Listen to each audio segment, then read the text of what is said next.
This episode of Beyond Your Why is brought to you by our Why app. Head over to whyinstitute.com to take our free Why app and discover your why today.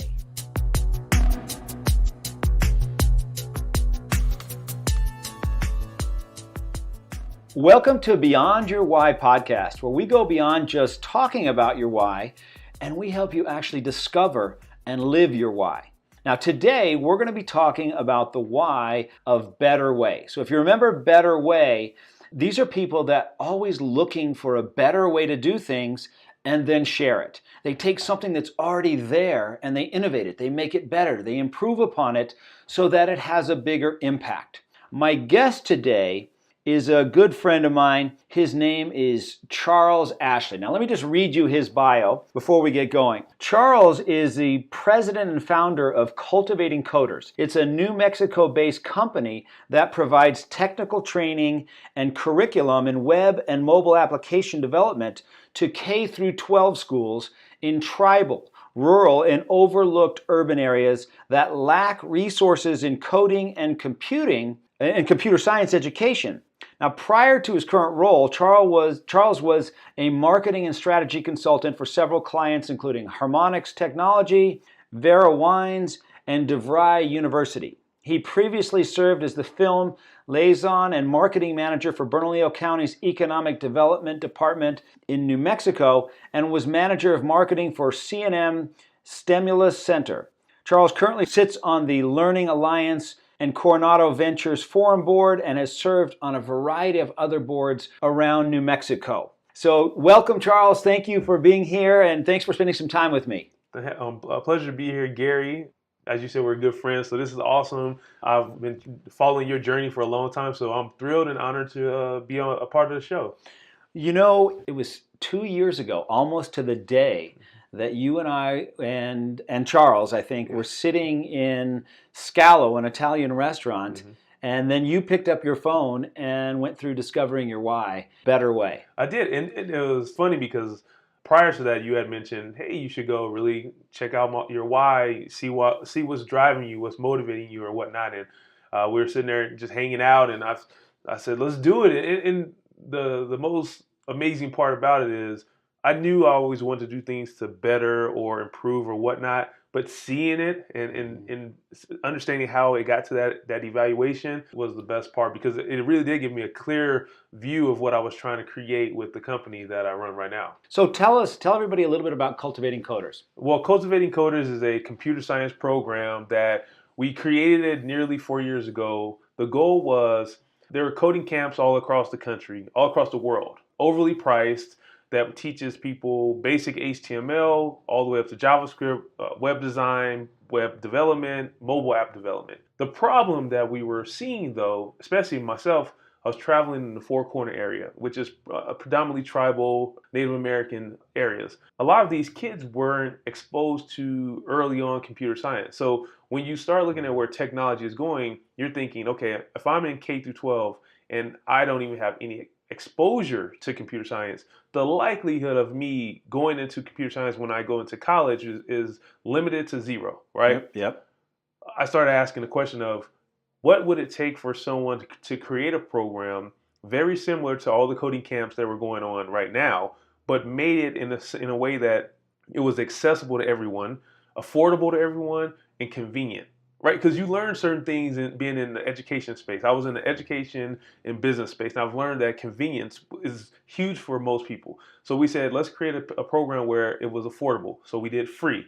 And people say, well, nothing's free, right? Nothing's free. But I've learned that there's funding sources in multiple ways that you can go out there and acquire the funding for someone to be able to take a program free of charge. So we did that. None of our participants will pay for it. None have ever paid for it.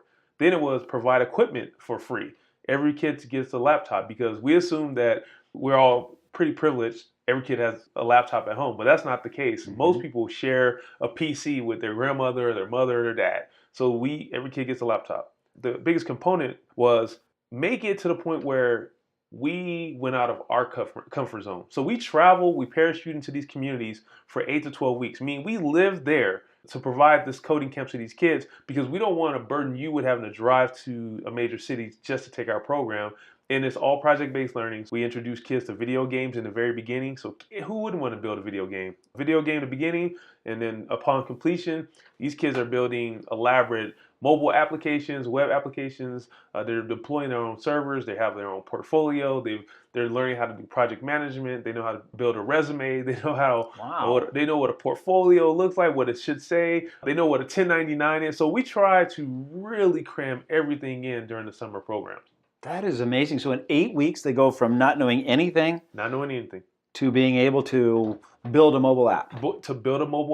And what we've seen is it's not run like a classroom. Think on-the-job training. Think if you would get 26 kids in a facility. We don't even call it a classroom. It's just, hey, show up to the building or show up to the project or whatever the name of the building that we're holding these workshops or classes in, we call it that. So if it's at El Camino Real, show up to the El Camino Real room. We really want to break this is school, right? Yeah. We want them to understand that this is really hands-on learning. So by the time they're done with the program, they've learned they've learned who could be the project manager. They've learned who's the front end person. With the front end, that's more like the design, the aesthetics. Who's the back end person, where that's the functionality. And the kids naturally form teams, which is something they've probably never been used to because after the first week I get the same emails from parents. Oh, we're confused. Is it class? There's no books. There's no homework. Well, our kid's been on the laptop for 2 hours. Googling everything, and that's where the world kind of is going, is allowing kids to be creative and free-flowing and pick their own groups and cliques, but do it in a sense where we're all still collaborating in a community, right? Mm-hmm. So upon the completion of the 8 weeks, we call it demo day, every time for 14 camps, we've had mothers, nanas, papas, whoever, people bawling because they've been with these kids their entire life. And to see your kid do something where you've only played on your mobile phone or you've only opened up your laptop to play on Facebook, and now you're witnessing your child build something from the ground up, it'll never get old, Gary. Put it that way. Never gets old. Seeing that demo. So you've done 14 of these already. Yes, sir. And so what happens? So you pick a town or pick a pueblo, and you guys just show up, say, okay, this is the day it's going to happen, or the 8 weeks it's going to happen, I guess. You know what? That used to be the model. Okay. Especially, I only can speak for the United States because this is where I've been my entire life, and I understand how programs work here. That's the old model. The old model has always been, we're going to go to community ABC, and we're going to tell you guys how to do something. We're going to be your savior. Me, coming from my background, very poor kid from Southside Chicago, I was also a product of that happening. People would come in and say how they could save us, right? And then leave. Right. So come do some good stuff, then you leave. We wanted to build something where once we identify a community, we meet with the 3 pillars of the community to make it successful. And the 3 pillars are these. One, you have to have a community champion. You have to have someone that they've been in that community their entire life, or they're all about the advancement, the betterment of their community. Because now that person is going to make sure you get it right in front of the people who can make this happen. The second is, who's the funding source, right? Who is the stakeholder who can show us to the funding source where we can now partner with the community to come up with the funds for the kids to take our program. Then the third is our school counselor, educator, it could be the principal, someone in that school district who really believes in, hey, we don't want just a one-off program. We want to see this thing be planted, water it. We're going to make sure that it's going to continue to be growing once you guys are gone. Mm-hmm. If we can have those 3 things, that's when we begin the courting, right? Now Gotcha. we have the commitment. Now we discuss how recruitment is going to look, because by the time the kids even get to us, they're selected from their community, like peers or adults or mentors. So every class is 26 kids per camp. Every time we get a program initiated, we get about an average of 100 kids sign up. So we have to dwindle that down to 26. What helps is we get the 100 kids that people know them. They vouch for this kid. So they go through our own process, and then you're probably going to say, well, how do you select the 26 kids? On paper, if you would have interviewed me when I was 17, 18, on paper, I wouldn't have cut it. But I met people in my life that said, Paper's not everything. The resume is not everything. And that's what we look for in our process when we're interviewing. We don't care if you're a 3.0 student or you're a 1.5 student. We prefer the student where on paper you look like you might not be the most talented, but you probably are. You're probably just not engaged. You're probably not interested. Too much is going on in life. So we really try to get to the roots of a student. Wow. And that's how we pick. And it has worked for us. With our youth camps, we have 100% completion rate with our youth camps. We've done adult camps. Our adult camps, our completion rate is about 87%. And so people have always asked, what's the difference? A child, when nurtured, when you show belief in them, they tend to go above and beyond for you, especially a child that's been kind of overlooked or never won anything or never achieved something. When you can break through that type of young person, they go all out for you. And adults are a little bit harder because if you've been kicked down and beat down your whole life, one bad mark or one negative situation could affect you during our program. So we've been able to adjust our camps accordingly for the youth and for the older adults. So what kind of, I think about these kids that have had nothing Mm-hmm. and no access to anything, Mm-hmm. suddenly getting access to the world, and how does that affect them? I mean, what is a kid like when you first day one at the end of the 8 weeks? You use my favorite word, access. So when we open up, we say this is your access to opportunity, right? Because for some guy a long time ago said opportunity knocks at your door, and I believe that. Mm-hmm. However, there's some doors that opportunity, it doesn't just walk up and knock on. Sometimes the opportunity has to be created. Right? Mm-hmm. So when we get these kids, a lot of them never used a laptop. A lot of them couldn't even tell you what coding or computer science was. A lot of them come from very low income. Matter of fact, I believe the last time we checked our stats, 93% of our participants came from considered like poverty income levels. So you're dealing with a young person who really has experienced a world that's very siloed and isolated. They don't realize how big the world is. And that's the best part about week one, which we call Hello World. Week one is Hello World. Mm-hmm. Because you learn your first line of code, and your first line of code is Hello World, and then we show you all the possibilities of things that you can do. We can say, well, what do you want to do in life? I don't care if you want to be a mechanic or a welder. So then a kid says HVAC. So we show him the largest HVAC company in the world. How much money that company brings in, all the jobs you can do, all the different projects that you work on, and that their mind, you can see it. It opens up for the very first time to say, wait a minute, there's more than what is right here in front of me. So that to me is the best part of week one is the Hello World moment. That access, show them seeing the access. We can talk about it all day. But until the young person, to that person who's never had that experience, until they see it, that's the moment that they have the true Hello World. Is like, wow, there's more out there. So that's really what we are. We don't think that all our kids are going to go through our program and be developers, programmers, designers. But what we do know is if you get through our program, your mind has now been completely rebooted. We've rebooted your mind, and now you know that anything that you want to do, you can do. Because if you can get through our 8-week program, you can do anything. This is not a cookie cutter summer camp splash park type of thing. This is real deal. Get your hands dirty. You're going to learn something. It's going to be frustrating, but at the end of it, you're going to see the value of it.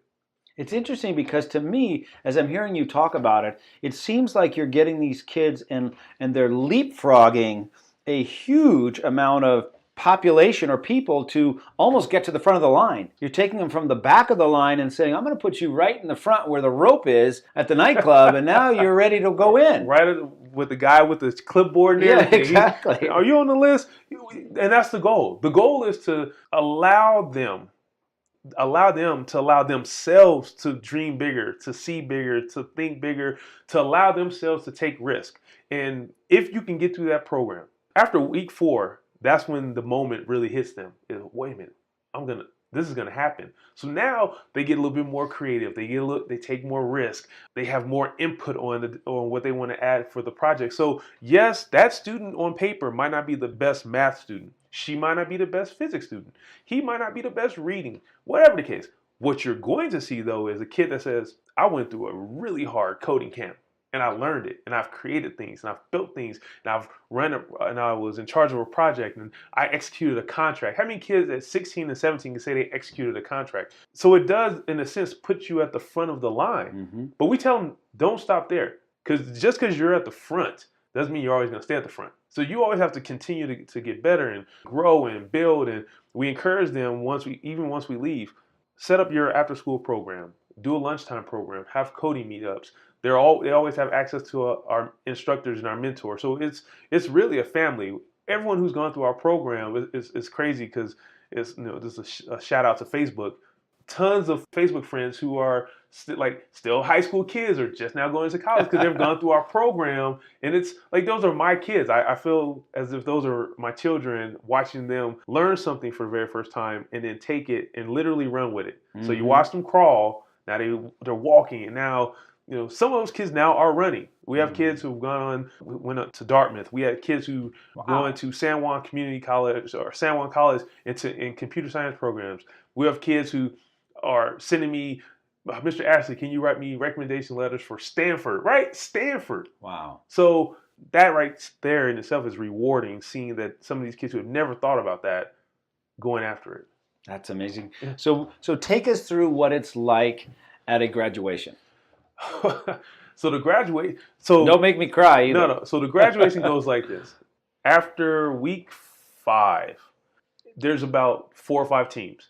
And all 4 or 5 essentially get to pick a project that they want to work on. All the instructors know we have about 2 or 3 instructors per camp. So think about that.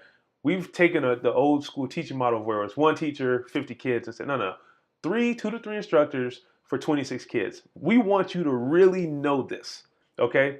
Those teams pick their projects. They tell the instructors. The instructors know, don't tell me. I don't want to know the projects, because when you have too many adults in the kitchen, you try to, you try to edit it too much. So demo day comes. So from week 5, 6, 7, they're working on it. 8 is cleanup. They're cleaning up, making sure all the bugs are out. They're picking out what they want to wear.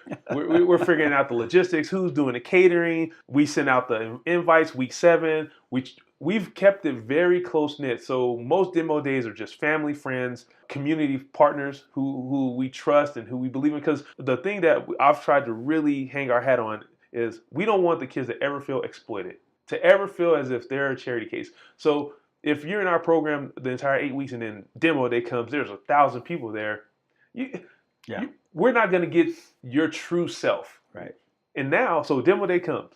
Every student, regardless of how shy they are, has to present. They have to get up there, speak on the mic. And sometimes it's brutal in a sense because you see how nervous they are. It's brutal in a sense because sometimes you see how nervous the people in the crowd get, because you see this young person stepping out of their comfort zone for the very first time for some of these kids and presenting. But the greatest part is watching the beginning when it's nervous to when that moment goes off in their mind where they're thinking, these people don't even know what I'm talking about. Right. I'm leading this. So now they're demoing projects. So we've had kids demo projects from a Dene dating app, which is Navajo. We've done an application where instead of talking about all the bad things that cops do, the kids themselves created a platform where you can do a Good Samaritan for cops. Oh, I saw a cop today who helped this old lady across the street. We're going to give you a star. And then it documents all the good deeds police officers were doing. But the ones that always get me and always get the community, there's always 3 or 4 people where their family members were business owners and they wanted a web application or a mobile app. And watching the kid unveil the mobile application or the web app for the mom or dad who didn't even know that's what they were working on. Those are the moments that change not just that young person, not just the adults, but a community. Because a lot of these communities that we're in, they don't really see the value of technology. Technology is the greatest connector that we have right now. It is accelerated business. It has accelerated education, commerce, anything that you can think of, technology has accelerated. And the communities that we have been fortunate enough to work in are the communities that aren't taking advantage of that technology. They're actually being taken advantage of from the lack of technology. So seeing that, witnessing parents crying, witnessing young people be empathetic to others, but beyond themselves, right? These are kids who probably didn't even know a girl, Rosa. She wanted to build an app for her mother who's been in the restaurant business 12 years, had two different developers try to create a website for her. She got burned both times. Rosa, their first project was an awesome project. They were thinking, oh, we want to do like a data tracking for how much traffic takes place in the South Valley of New Mexico, right? How much traffic takes place? Where can we put different turn offs? Should we expand the road? That type of platform. So this group was set on it. Wow. Rosa pitches, I don't even think she pitched. She just told them, oh, it'd be cool to work on my mom's website. So Rosa is working on the dang app, the traffic app, but then her friends see that she's working on this app for her mom, the website. So they decide, let's work on that because it's going to have more impact. It's something that your mom is going to use, and we want to help you. So these kids, they continue to impress me because a lot of times we talk about how selfish our kids are, and we did this back in our day, and they're lazy or whatnot. I see the opposite. I see very compassionate kids who are very socially conscious and who are community driven. And you see it firsthand by the examples that every time that they build something, it's never what you think it's going to be. It's never they're going to build a video game. You never get that. It's always something that will better their community or someone else's life. So would you say that Cultivating Coders is a better way to connect kids to the world? Or how would you define, what would you say, in one sentence, how would you talk about Cultivating Coders? Cultivating Coders is the vehicle for young people to access their opportunity. That's what our goal is.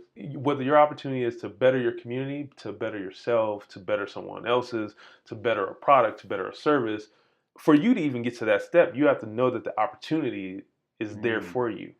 We are an access vehicle. Whether it's to the world, whether it's to your community, whether it's to internship or an apprenticeship, that's our goal, is to provide that access. That's what the program really was built on. You're in a society where you almost have to have a bucket that you fit in. I think we have multiple buckets because every kid is different. Some kids are going to take the access and use it for education. Some will use the access and start a business. Some will use the access to say, oh, I can go work for someone. Some will use the access to come back and teach with us, which a lot of our kids have done that, right? Some of the kids from our first year have come back around to be junior instructors. And actually going into 2019, we're going to have a couple kids who are going to be considered lead instructors. Wow. They've been under our tutelage for 4 years now. They're ready. So these are kids who 2021 now, who have thousands of hours of computer science training and instructing. So that's really what we want to do. We just want to be like that access point. Better way to gain access to the world. Yep, a better way. That's awesome, man. So why has this become important to you? Why did you get involved? Why do you care? And how is this, why has it become important to you? When I was in my previous life building and creating programs for higher ed institutions and for private companies, I would notice a trend. And you've known me a long time. I have a very eclectic circle of friends from all nationalities and backgrounds and races and whatnot. But what I noticed in the technology sector is you didn't see a lot of black kids. You didn't see a lot of brown kids. You don't see a lot of native kids. And you didn't see a lot of women. Me thinking, okay, we live in a state that's minority majority. How is that possible? But then when you start to travel to the different parts of the state, and not even just New Mexico, the problems that we're facing here are the same problems that they're facing in California, of all places, in Nevada, in Texas. When you start to travel to these places, you realize that if you are in an affluent community, in an affluent school, the demographic is usually going to be probably more Anglo. So you're going to that child will have probably a lot more access to certain fields. You get into certain areas, lower income, not as many resources, probably more black and brown kids. The cream always rises to the top. So you're always going to have kids from that community that go on to go to Yale or some places. But the bulk of the kids won't even realize that there's opportunities out there that they've never dreamt of.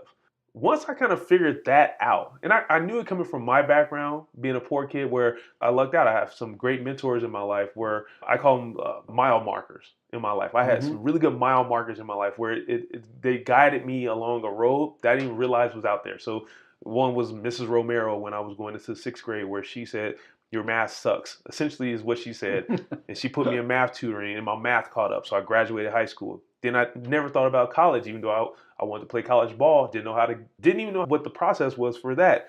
Coach LaRock, phenomenal person, said, this is how you do college. This is all the steps to get into college.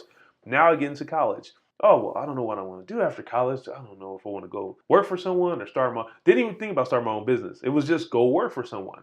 A guy named Jeremy Capo says, I'm going to set you up with an interview out in Miami. If you get it, good job. If not, at least you know there's other opportunities out there than what you're even thinking about. It was an interview for the Miami Dolphins. I happened to win out. I beat out 1,000 people. So from a poor kid from Chicago where you go through this progression and you see success, it wasn't success on your own. It was a success with the assistance of someone who they've had opportunities and they've had access so they can point you and guide you. So that dovetailed to where I'm at now, where I'm thinking, that there is this issue of not diversity in tech. And when diversity is not just looks, diversity is the thought process and how you create solutions. In our world, we're always trying to come up with solutions. But if you don't have a diverse group of people and thought leaders or whatnot making these decisions, you will never come to the best solutions for our community. Mm-hmm. So with that being said, I just felt someone had to make something so deliberate and so authentic that it wasn't mistaken. And I'm very unapologetic about it, where I say we have created this for low income kids. And I know there's some people who aren't low income who fall probably into that bucket. However, if I broaden that out too much, right, then it dilutes why we even started this, right? Mm-hmm. So the goal was just to provide that access to low income kids, primarily kids of color, to the point where 2025, 2026, people are going to say, what happened in New Mexico? Mm-hmm. Because now you're going to have a true diverse community of kids building things that are going to better this community. And it's going to spread everywhere else. We're doing work in California. We've done work in Mississippi. We're doing work in Seattle. And we're negotiating for stuff out in Oklahoma now. So now this thing that was an idea because, Gary, I literally just got sad. I was out visiting somewhere. I said, this is sad. It's for as much money and resources we have, there shouldn't be populations of people who have no access to it. That was the only reason. It was literally from that moment that made me say, I'm not doing this anymore. Didn't know how I was going to do it, but I knew that was unacceptable. And, 4 years later, now it's beyond just New Mexico. Wow. And I know you did a TED Talk. I remember watching your TED Talk. My first real public talk ever. You did awesome. And I remember watching it. I watched it. Thank you. And I know it was about commitment versus interest. Yes. And that, let focus or guide my focus is, are you committed or interested? That's number one. That's that bucket. Are you doing things to help people have access to opportunity, right? You got that one.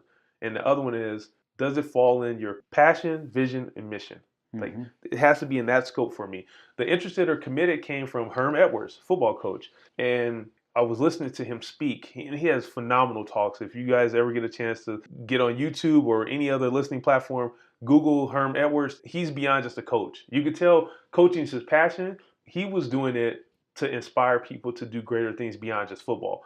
And he was talking about, are you interested or committed? And as he really broke it down, I started thinking about how we create programs for people. Are we building things because we're interested? And the interest is the best analogy is, you have Facebook, there's puppies and kittens on there, they're looking cute, and you're clicking like, and they're homeless or whatever the case. You're just clicking like, not doing anything about it. That's interested because it still has you're engaging or whatnot. Then there's committed. Then there's people out there where, we can't house these puppies and kittens.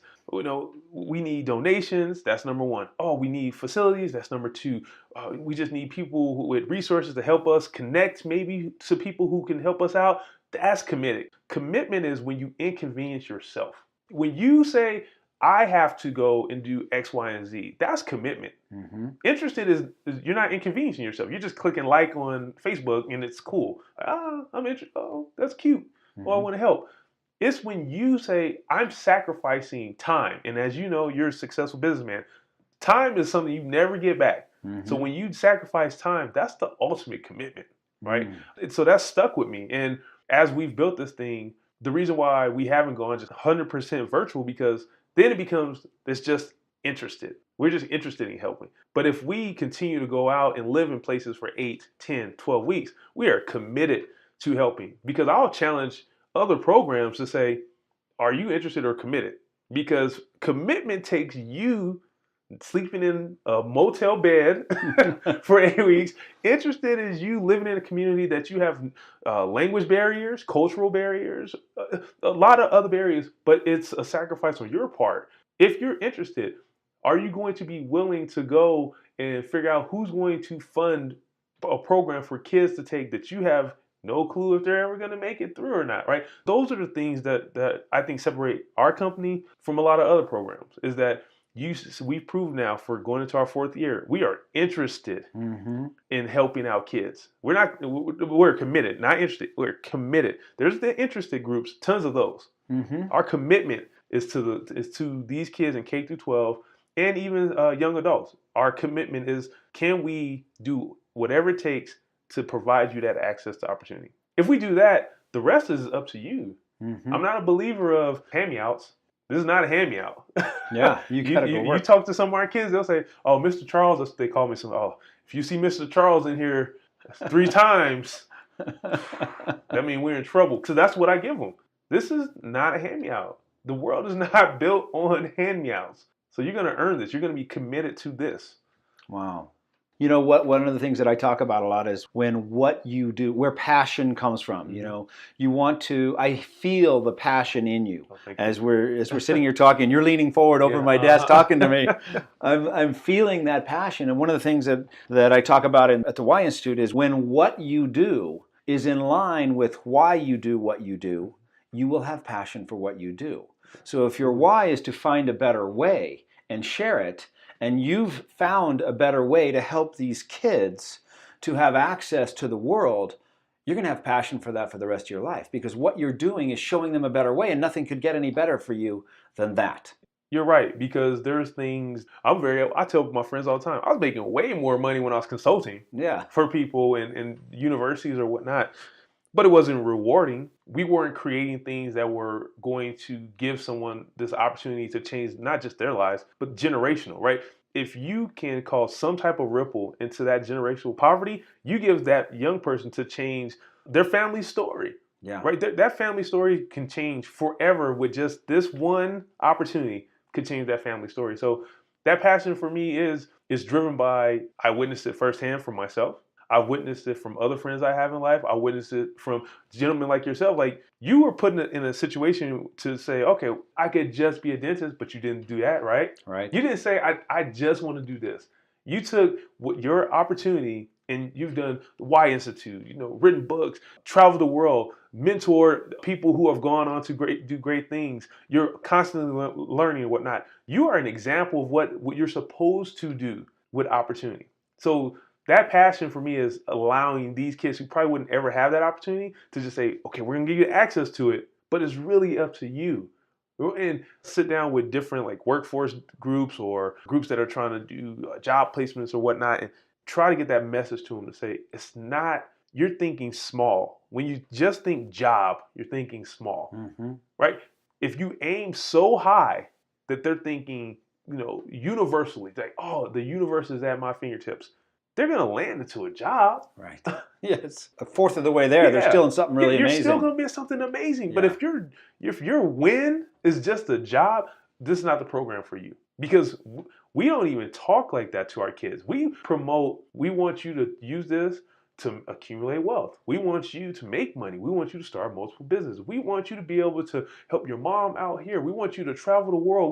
We want you to be a key community stakeholder. So we are trying to catapult these kids beyond what they're even ever thinking about. So when you come to our camp and you're just promoting the job, you're belittling our kids. We're thinking more than that, right? So if we can get them thinking, I just want to take off as far as possible, and then wherever I land, it's going to be okay because I've prepared myself. That's what we want these kids to know. They've prepared themselves for everything else because we've shot you out into the universe. So everything else is going to work out for you. But if you just think small, you're gonna hit small. Yeah.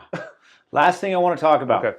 You have created a team or collaborated with another company, RS21. Yes. Tell everybody a little bit about what that's about. So our evolution with Cultivating Coders was and has always been, number one, get your foot in the door to show that your program is working. Number two, allow young people to create and expose them to all the opportunities what we've been talking about now. The next evolution is bring people to our program that will invest in them, invest in the kid. And when we say invest, RS21 and Cultivating Coders, we agreed to do a true pathway program, meaning the kids go through our program for the 8 weeks. Once upon completion, the cream of the crop, the best of the best, the kids who've shown that commitment, because I just told you now, we don't do handouts. Right. So those kids who've gone through our program that say, you know what, I want to do more with my life. RS21 has committed, we'll do a paid apprenticeship. And it doesn't sound like much, but our kids come from little to no money, so they can afford free apprenticeships or free internships. So $15 an hour all the way up to $25 an hour. RS21 has made that commitment. 5 students per camp for RS21. We have another group, 11 RS21 online. is what? RS21 is a big data science, data visualization company based in New Mexico. However, their work is global. Their CEO, Charles Rath, is a great friend of mine, great friend of yours as well, but brilliant mind. He truly gets it. He's not just a business guy. He knows that for you to build a Fortune 500 company or a Fortune 100 company, you have to invest in your kids, right? We've gotten away from investing in education for some reason. We just think that kids go through middle school, high school, go to college, and all of a sudden, voila, workforce. Now the data, which he's a data company, supports that that's not what's happening. We're cranking out kids who are not ready for the workforce. So him and I were going back and forth on what would this look like, and he was very upfront at, hey, I want the 16, 17-year-olds. I want the 18-year-olds because those are the kids that in 5 to 10 years, they'll be leading companies. They'll be creating companies. So they're our first official partner. And he's going to be a company that you hear about 3-4 years straight. I think he's at the very beginning of data visualization. And most people out there, you would have to Google data visualization, but it's where you take data and instead of doing boring Excel spreadsheets, he actually puts it into a visual model. So think Minority Report if you're a movie junkie, where you could click a screen and, oh, this is what a hurricane would do 5 years from now, and this is what the death tolls are going to be. Right? So you visually see it instead of just reading it, which is, as we all know, we're visual creatures. A lot more compelling when you see it. So him making that commitment to hire our kids is awesome. Ever since we made that announcement, we've had multiple companies come forward and say, hey, we want to do the same thing. And that's been our push the last year. I go into a meeting and I say, invest early. You keep complaining about we don't have this, we don't have that, we don't have this, then let's create a solution, a better way, right? What's the better way then? Instead of us spinning our wheels. Okay, we're presenting you a better way. Let's invest in it and let's see if it works out. If it doesn't, it's the same result. But why not try something and see if we get a different result instead of just continuing what we've been doing out here in New Mexico? And I think this pathway program is going to be a great blueprint for other communities because you'll see firsthand what a young person can do if given an opportunity. And not even given. Given means it indicates that I just gave it to you. If earned, they earned this opportunity. You'll be amazed what happens what these young people will do. You know, we spent so much time just hanging out and doing things together, but I've never heard this much about what you're doing, and it's fascinating to me. Thank you, Gary. It's right up my alley because my why is a better way as well. So I just keep hearing it and thinking, man, you have found a better way. You're doing a better way. You're bringing a better way. You're showing people a better way. It's just awesome. So if there's people that are listening to this and they want to get a hold of you, they want to participate in this, what kinds of people, companies, organizations are you looking for that could connect with you? So we really have a community equity, right? You build enough community equity where you're trusted within your community. So now we feel that we've built enough community equity within New Mexico where we're comfortable. If you are a school district, we will love to talk to you. If you are foundations or any philanthropic groups where you're looking to economic development or education programs in your communities, we're looking for those type of partnerships. We're always looking to partner with different software firms. Right now, Facebook's one of our partners. Microsoft is one of our partners. So we've built up pretty decent portfolio for a young company. And the best way to get in contact with us is you can email. It's info@cultivatecoders.com. Again, that's info@cultivatecoders.com.